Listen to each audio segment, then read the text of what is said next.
great content that's helpful and useful and is, authoritative and driven by expertise, like all these basic fundamental ideas of what people are actually looking for. They try to look around that who is clicking in, what kind of CTAs and everything, and how much time, the dwell time the person is spending, and then based on that data, they try to actually rank the pages up in the SERPs. Google was using user behavior like clicks that were influencing the rankings, which confirmed a lot of things. Every different type of business has different needs. At the enterprise level, I think technical SEO is underrated. It's like what exactly differentiate you guys from the other SEO agencies on the web at the moment? So most of our strategy has been organic. We do our media buying, we do some social media.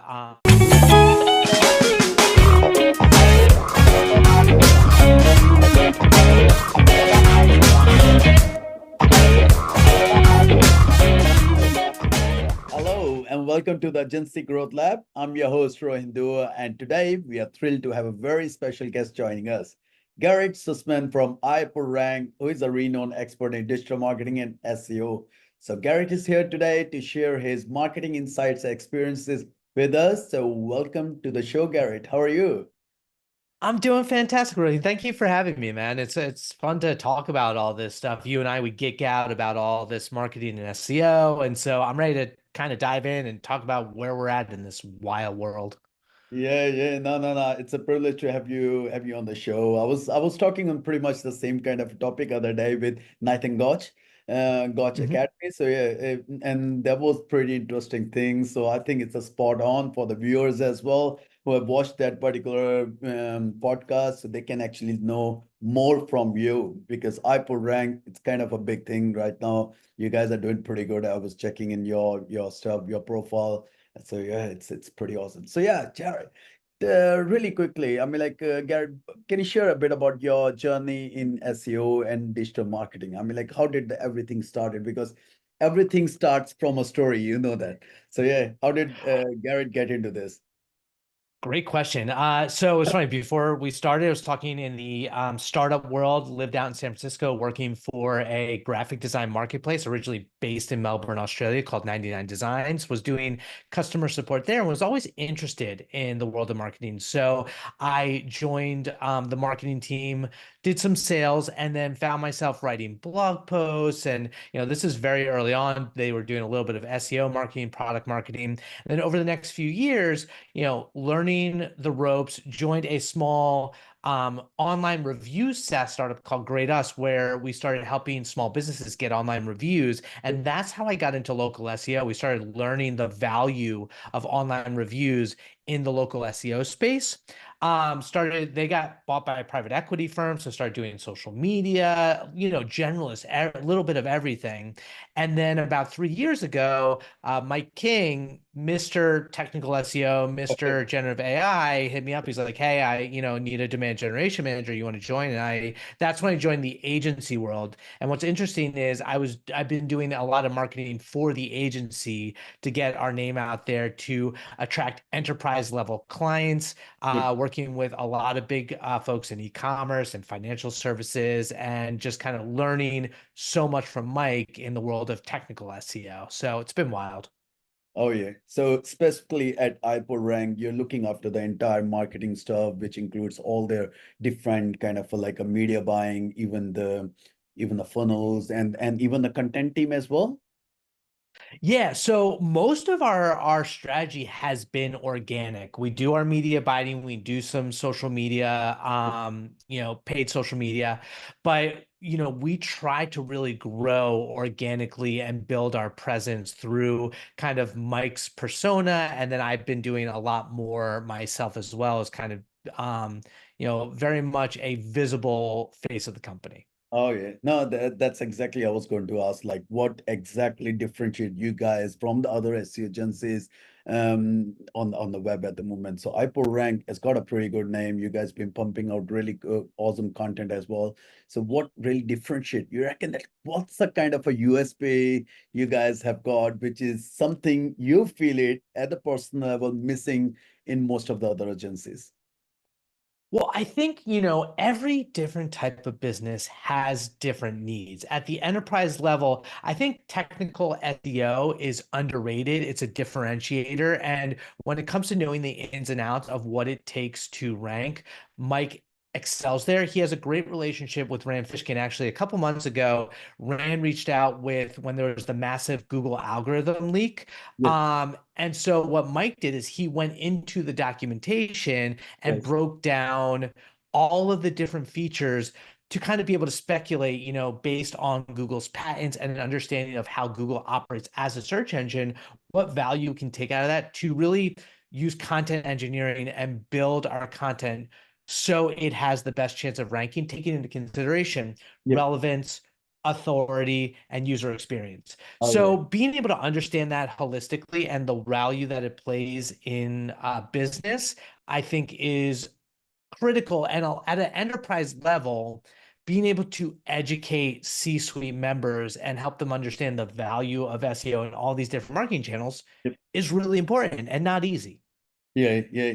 And am I really wrong? Like to say that I think the Mike was the very first person who actually pulled out a document on the Google leaks, isn't it? And there Yeah, was him and Rand both did it. Wishman from Moz is from Yeah. SparkToro. I think they did a kind of a webby or something together to explain the things, what happened, what are the findings and everything was. So am I really right? I'm just trying to refresh my memory about it. Yeah, they were the first. I mean, Rand got the leak from Irfan Simi, who reached out to him, and then Rand was like, "I need someone technical to look into it." Now, at the same time, another fellow Australian, It- Dan it- Petrovich, was looking at it simultaneously. So both of them were kind of digging into yeah, it. But Mike wrote the seminal article that was picked up by publications, kind of looking under the hood and identified some really interesting features around vector embeddings yeah, and semantics, and then like commercial scores. And then obviously, we had gotten a lot of insights from the major DOJ versus Google antitrust trial, yeah, talking about things like nav boost and these different really that Google was using user behavior like clicks that yeah. were influencing the rankings, which confirmed a lot of myths. Yep, yep. No, that's true. That's true. That's very awesome because even the rank brain something was very much around the same theory as well. Like they try to look around the that who is clicking in, what kind of CTAs and everything, and how much time, the dwell time the person is spending, and then based on that data, they try to actually rank the pages up in the SERPs as well. Yeah, so basics was always there, isn't it? I know a lot of fancy names, they always come around. So it was vectors before, nodes and all that. And now it is more the talk of the town is semantic SEO kind of a things. But I think the basics has never been changed. Or am I really wrong about it? No, I think you're absolutely right. I think in theory, Google and the algorithms underneath the hood are getting better and better at understanding our content, right? They're better able to understand human natural language, and that ultimately will benefit the best content being served up, which is, great content that's helpful and useful and is authoritative and driven by expertise, like all these basic fundamental ideas of what people are actually looking for. Google's getting so much better at surfacing that at the top of the rankings, and so just understanding that and focusing on that will ultimately benefit you and your business the most. Exactly right. Exactly right. So at iPullRank, basically, what does the content marketing play an important role in the overall marketing strategy? How do you ensure like it aligns with the brand's message as well? So when I say content marketing, it could be the videos as well. It could be the blog posts. I know like you guys have built out a big market with the blog post as well. So how do you guys make sure that it actually resonates with the brand, the actual message which you guys want to make it, and how important you reckon is to do a regular blogging, be updated with the reels or that kind of thing in the industry at the moment? Yeah, I think it's really important to be visible. and identifying which channels your audience is potentially going to find you, whether that's the C-suite or other SEOs. So for us, while blogging is an important component of that, whether it's educational materials on the how-tos, as well as thought leadership on why it all matters, is beyond blogging, making sure that there's a presence on social media, on podcasts, on videos. We host webinars. One of the things that I work with Mike on, that his focus is building tools, because right now generative AI gives you so much more power in terms of moving fast and building things. And so we have, for instance, he built this tool called OrbitWise, which allows you to check the relevancy of your content mathematically Oh, yeah. against specific keywords. And that's a form of keyword marketing, or content marketing, that someone can use a tool like that associated with iPullRank and the brand as that technologically advanced type of agency, and say, Exactly. okay, these guys are building tools. They know what they're talking about. When we actually want to invest in SEO, we're going to have them build us tools or have them build us a strategy, because they've proven through their content that they know what they're talking about. Exactly right. Because I've seen recently there's a big trend going on where the people, they are using the calculators or even the tools kind of a thing, and they're putting in on their brands. And it's just a way to attract more customers, and they can use it. And eventually, I think with the help of subscriptions, something they can actually go and pitch them the real products as well. So those lead magnets, they're using it as a lead magnet these days. So just a hypothetical scenario. Let's say there is kind of a small, or let's go with a small one, because I know like you guys prefer to work with the enterprise clients or multi-location clients. We can go with a multi-location brand. So let's say there is a client coming in and they want a kind of a visibility, they want the traffic. What the exact strategy you guys prefer for these kind of people? And is that like you just tell them, hey, go with the media buying or go with like SEO? Or do you guys actually help them out? Let's say if it's a plumber, if it's a dentist, you guys help them out with kind of a brand visibility as well? Well, I think the first thing you do with any sort of relationship with a potential client is listen. Like what do you need? What do you think you need? And then ultimately, how do you anticipate that it'll help your business? Like, you always want to tie it to business revenue. Like, Yep. visibility is important, but what aspect of visibility is going to ultimately depend on your type of business, like whether it's leads for a local business or e-commerce making sales. Like, you mentioned about funnels. How are you going to get them down the funnel? Yep. And how can we help you? So I think initially there are a lot more questions than Yep. answers. So Yep. it's like, what are you looking to do? What's the current state of your website or your marketing program? What are your competitors doing?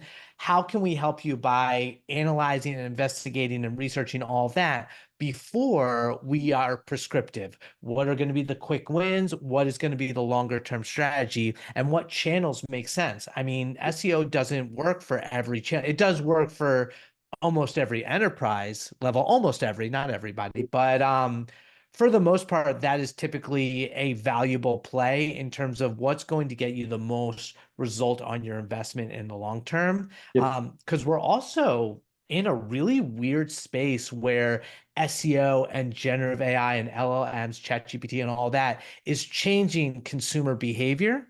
Yes. So the smartest businesses are adapting responsibly, not just jumping to the next shiny object, Yep. but making responsible strategic choices in how they're investing in their marketing. Oh yeah, no, it's pretty crazy these days. But like every second day, there is some new tool gonna get introduced using the AI it could be for the content marketing, could be blogging or that. So I think as a layman, it is really very hard these days to just go and stick to one tool, because the next day you're gonna see like someone is putting in their own USP and bringing in more features on top of that. So yeah, it is actually a crazy thing going on. And that brings in a lot of challenges as well, like you said. Let's say you are working with, I'll give you my personal example. We worked with the Cloud Dental in India, and they were having like 350 locations up there. So they said like, all right, you guys have to start working on these ones, and slowly we're gonna expand around that. So I think we started with 10 locations, and the biggest challenge was they said like, okay, we cannot allow anyone to work on the pages, because the franchisee pages, we cannot work on that. It means like we are only left out with the off page. All right, with the off page, there is a thing like you guys can't really do any press release, and you guys can't do this and do and that because that resonates their brand. So do you guys come across these kind of challenges as well? And how do you guys look around for it? Because enterprise, when it comes to enterprise, one of the biggest thing I've seen is the approval levels. There are big approval levels that go all the way up. Oh yeah. Oh yeah. I think there's two sides of it, right? There's education in getting projects approved, and Yes, then there's implementation in getting, like, even if you get something approved and you're working on it, getting it actually implemented is another element. So I think when you start an engagement, it really is critical to have a great relationship with the project leader, the stakeholders, everybody involved. One thing that is another like USP that we have is the ability to get into the C-suite and to make a compelling argument with data, with case studies, with examples of how it will help the business metrics, making that argument. And then to your point, if there are situations, there are always going to be roadblocks, there are always going to be detractors. How can you offer compromises? How can you offer tools? To your point about like, the franchises, yeah, like maybe you can't actually work on the pages, but maybe you can provide SOPs and frameworks for those franchises to implement it themselves. It's like creatively thinking ways around the problems you encounter because there are always going to be red tape. it is actually, it is. And so what is that missing piece of pie? You feel it like most of the agencies, they are not really going after, because in the real world, what I really come across, I've struggled for this kind of thing for years as well. Like agency, the people, they just open up their agencies and then they keep on struggling to get the quality leads for their agencies, and they end up and saying like, hey, maybe the things doesn't work and all that. So what is that missing piece of pie you reckon that they need to understand to get the quality leads for their agencies as well? I think, especially since COVID, there's a massive oversaturation in the market, It is. right? Like everyone is trying to start up an agency, whether that's like an agency, which is in essence just a freelancer consulting calling themselves an agency, or a more legitimate agency boutique or a larger holding company. I think if you are just starting off, the most important thing is to know your niche and know your service and know your offer. Yep. I think the biggest mistake you can do early on is trying to be everything to everyone and Yep. not really know who you're trying to appeal to. If you are just starting off and you're working like with dentists, focus on dentists. Be the agency that actually knows that in the healthcare niche in local that you need online reviews, you need a presence on ZocDoc, you need a presence on your Google business profile. That's going to be important to your dentist. Whereas if you are, working with an e-commerce brand, you really need to know the inside and outs of, making sure your Google Merchant Center feed is set up to optimize for products so you're visible and getting the best organic bang for your buck in terms of selling your products. Like agency and to your point, like being an SEO offering, being a social media offering, being an email marketing, like they're all different things. And if you're providing a crappy service for all Yep. those things, you're not going to keep clients very long. Exactly. We can't really retain them for too long.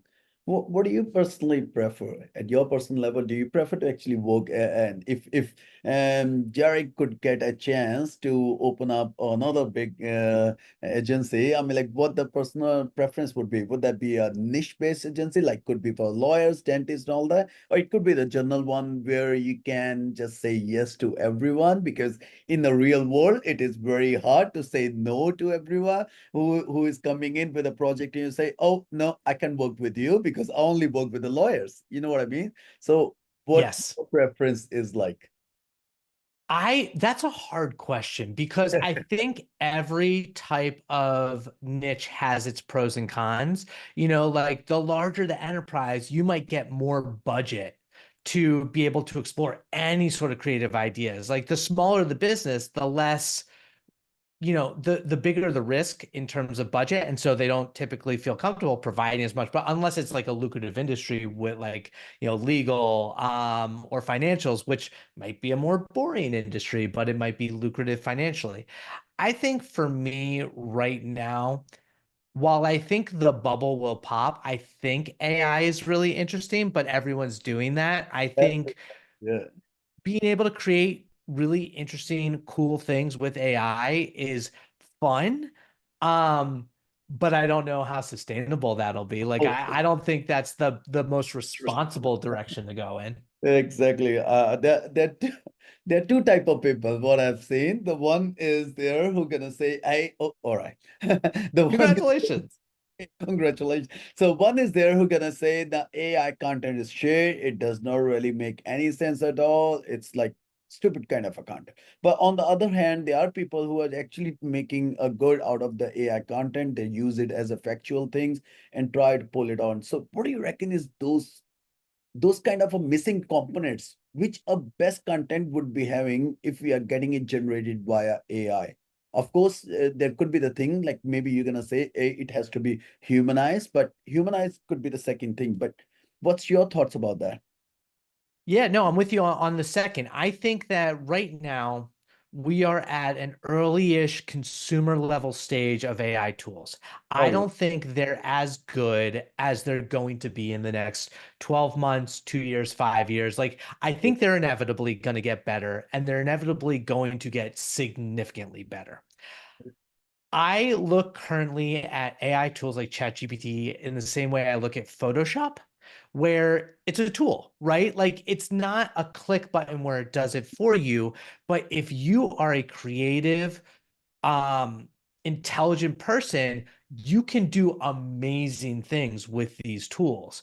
I don't think it should work on autopilot. To your point, I think humanizing a human, as they say, like a human needs to be in the loop. There needs to be someone running things in 5, 10 years from now, maybe not.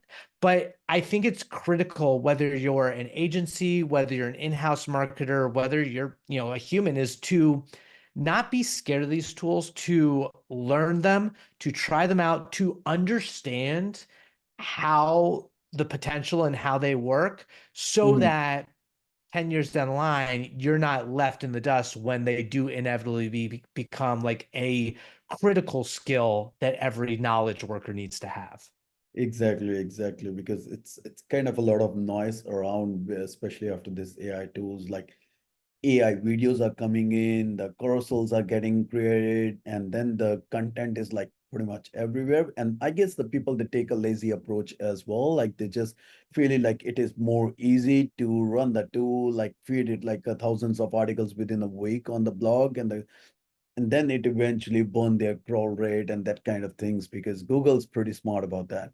A real human, it's not really possible. I feel like that someone can go and create like a thousands article on their blog, and I guess Google they really understand that because they understand the frequency the things are coming in. So unless until they've got such kind of resources to write that much amount of articles. So am I really right to say that what you are trying to tell me is like the AI content is not bad?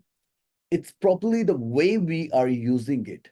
So we are taking a lazy approach, we are a click button approach, we are doing it. So, but if we use a proper prompt engineering by teaching it up properly or something, the content quality can be good enough to get ranked by itself. Or do we still need to humanize it?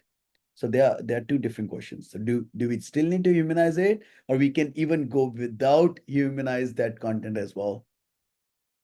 I mean, I think that people want human content. Yeah, I also think that facts and knowledge is now able to be commodified. Like, no one is necessarily entitled to monetize factual yeah, information. yeah, And so I think it depends, like a true SEO, it depends on the scenario. I think, a dictionary definition doesn't need to be humanized if you yeah, can get the point across. I think if you're writing a journalist piece where you need quotes and you're telling a story, like I think that that's going to benefit from significant human oversight. So I don't think we can say like any sort of blanket statement of like you can do or you can't do it. I think regardless, someone should always Human. review Yep. AI content and decide whether it's factually accurate, whether it makes sense, whether it's helpful to a person. But yeah, if you're gonna be lazy, then you're gonna there are consequences to that. Like I think the people who put in the effort and create quality content using these tools will always do better than the Yeah. lazy marketer, the lazy agency. Yeah, the competition, I guess, is less than if we are doing the things properly. So just the very final few questions only, Jared. It's like, where do you think the future of SEO is really heading in the next 5 years? And I the reason I'm asking you this question is because there are a lot of SEO gurus, and they're saying like, hey, the future of SEO is pretty skinny, so it'd probably be the best time to actually get into the media buying and make it that PPC or something as a full-time profession and leave the SEO agencies like on the side. So what do you think about it? SEO will never be dead. As long as people are seeking information, Yep, there will be marketers, SEOs who are strategically creating content and serving it up so it is yep, discoverable. I think that SEO will continue to get harder because, like I mentioned, the commodification of knowledge, specifically like at the top of the funnel, is less likely to provide the value that it did historically. Like it's not automatically going to send traffic to your site.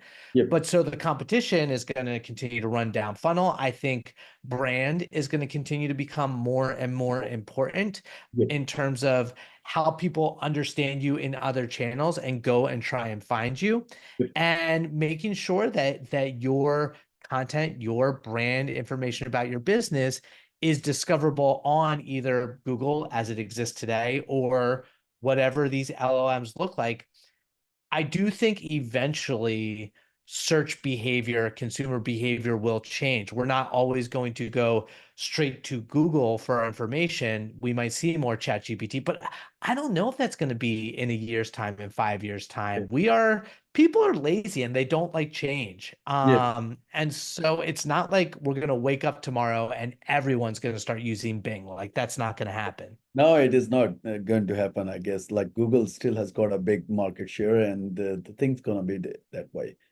I know, like you spoke about branding, so just quickly, I mean, like just a few pointers. If any particular brand wants to go more about and building a good branding, what are the major steps they can actually take about it? Man, brand is really difficult It's in a the sense that you have to be a visionary and you have to have a culture internally, but you also need to know what your business stands for. yep, And that requires someone making that decision and then establishing brand touches everything, right? Like brand is every part of a business. It's our customer service, it's the way our sales team interacts, it's the way that we put ourselves out there in the yep, market. And so I think, having an understanding of what your brand is and having that influence everything that your business touches, I think it's a combo of organically the DNA of your business as it is, yep. what you aspirationally want to be, and how you are intentionally building that through your messaging and your online presence. Yep, gotcha. And just a very final thing, sir. I mean, like you spoke about traditional SEO, enterprise SEO, sorry. So how do you think, like, how is it really differ from, for the people who doesn't know, like the enterprise SEO and the traditional SEO? Is it really kind of a big difference behind that? Like, is there anything special you guys need to take in consideration when working for the enterprise SEO? Yeah, I do think that so there are different types of enterprise. It depends on how you define it, whether you're just talking in terms of like revenue and market share versus like actual size of a website. I mean, Yep, if you're talking about enterprise in the sense of like a website having millions of pages, that yep, can be a technical SEO yep, challenge that you won't see from a simple 1,000-page site. yep, Um, The other thing, if we're talking about just market share and visibility, like in terms of branding, I think there are built-in advantages for brands that are well known in the real world. And so, as an SEO, I think it's your responsibility to leverage that brand awareness Mm, and market visibility within SEO. Like, if people are know your brand and they're searching for you, are you being found for everything relevant to your yeah. brand? So I think that's a typically a different type of strategy that needs to be considered that an enterprise might deal with that a small mom and pop or local But business might yeah, not. it doesn't really need that. Yeah, no, that's super awesome, man. I had a really super good talk with you today, and that was very much marketing focused. We didn't touch too much about the SEO. Actually, just a very final question I want to ask about SEO. Location pages. I know because you guys work with enterprise level brands as well. And so when it comes to location pages, what kind of key components you particularly find it like to be very important in the location pages to get the rank better in SERPs? So I think it's interesting when you think about larger franchises, going back to this brand Yep, discussion. yep, Um, Ultimately, when it comes to local SEO, it's always going to come down to proximity, yep, right? yep, And just where your physical branch is. I do believe that NAP consistency, your citations, that you exist on different directories yep, matters. I think that for the actual location page content, just yep, providing any critical information yep, about the business, any amenities, basically anything that you would include on your Google business profile can yep, also exist on your location page, because I do think that as Google rolls out AI overviews, which is the generative AI version of search results, which I think it will for locations, um, it will potentially pull from those pages any content yep. to give you a better chance to rank. So I think as long as it's structured, the more information that's useful to a potential customer or lead is better. Yeah, that includes all those FAQs, that includes even those attributes kind of thing, and even the services, different services we provide, and the basic information. So yeah, that's actually a very good thing. Like whatever we can say on the Google business profile, we can add it. The same kind of thing can be added up here, along with the NAP consistency, along with maybe a map embed kind of thing, and do you think like schema, is it a myth or is it a fact? That's that. So I think with schema is always valuable Yeah, because making things as easy for Google as possible to understand your business is yep, going to be important. Is important. it definitively going to increase your rankings? Yep, Not necessarily. I think there are some visibility aspects. Like back in the day, this is 4 or 5 years ago, but online reviews, yep, having that marked up on your page actually gave you the visible star rich snippets, yep, which matters. Social proof matters in terms of yep, click-through rates. exactly. Yeah, So I think, it's not necessarily going to help you more likely. I think it should help you rank better, yeah, yeah, but I'm not going to go into like claim that if you yeah, add yeah. structured data, all of a sudden you're more Everything likely checked. to. Yeah, no, that's true. All right. No, thanks, Jared, for all the information, man. That was too good and very much structured in the way you mentioned everything, especially for growing your brand from going from small to big. So it is really good. So anyone who wants to know more about you, want to read your stuff, want to watch the videos or webbies or whatever, what's the best place for that is? Is it LinkedIn, YouTube, Yeah. whatever? Yeah, definitely. Visit our website, iPullRank.com, but we do videos on YouTube at the iPullRank website. And then I personally am most frequent on LinkedIn, and I'm calling it Twitter. I'm not calling it X. It's going to be Twitter forever. Yeah. But yeah, just my name, Garrett Sussman on both. And feel free to hit me up or reach out. I always love talking, meeting new people, talking shop. Yeah, no, Gary, for sure, sir. I'll put all the iPullRank, all the different kind of links up in the video description once it goes live. All right. Perfect. So that was good. That was pretty solid packed information. Last 40 minutes, yeah, pretty much 40 minutes we spent it together and talk about a lot of things which can be really helpful to grow a brand, to make a sustainable income, and to be having a long-lasting company as well. So of course it is good. Now, thanks for that, sir. I really appreciate the time you have given us today, and yeah, I wish you good luck for all the future endeavors as well. Amazing. Thank you for having me. This has been awesome. Really great conversation. Appreciate it, Rohit. Yeah, thanks, Garrett. Bye-bye.